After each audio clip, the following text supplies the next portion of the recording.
துக்கடாவை இந்த முறையிலையும் பண்ணலாம். பாதி கடல மாவு போட்டு கொஞ்சம் அரிசி மாவு சேர்த்து அதில் கொஞ்சம் நீங்கள் சீரகம், பெருங்காயம், எள்ளெல்லாம் சேர்த்துட்டு இந்த மாதிரி உப்பு, இதெல்லாம் காரப்பொடியெல்லாம் போட்டுட்டு நீங்கள் இப்போ போடுற மாதிரி சில பேர் என்ன பண்ணுறாங்க, சப்பாத்தி மாதிரி விட்டுட்டு அதை சின்ன சின்னதாக கட் பண்ணி நான் போட்டு பார்த்தேன். ஆனால் பெருசு பெருசாக வந்தது, உப்பி வருது. ஆனால் பெருசு பெருசாக வந்துச்சு. எனக்கு பிடிக்கல. உலக்கில் போட்டு பிழியறது கொஞ்சம் நல்லா வருது. இது சில பேர் இப்படி போடுறாங்க. சரி இப்படி போட்டு பார்ப்போம் அப்படின்னு சொல்லி இப்படி போட்டு பார்த்தேன். ஆனால் அது கொஞ்சம் பெருசு பெருசாக இருக்குது.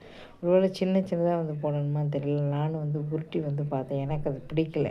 ஏன்னா உப்பி வருது. ஆனால் கொஞ்சம் பெருசு பெருசாக இருந்துச்சு. இந்த பாருங்கள், இந்த மாதிரி சில பேர் போடுறாங்க. ஒரு சின்ன சின்ன துண்டாக போடணுமான்னு தெரியல. இப்படியே போட்டு பார்த்தேன். 2, 3 மெத்தட் இருக்குது.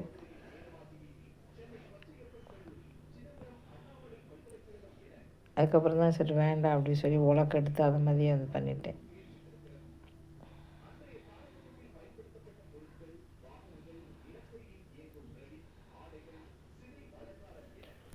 இந்த மெத்தடே நம்ம பண்ணிக்கலாம். ஆனால் இதான் நல்லாயிருக்கு. உலக்கில் பண்ணுறது தான் நல்லா இருக்குது. ஏன்னா லேசாக வருது.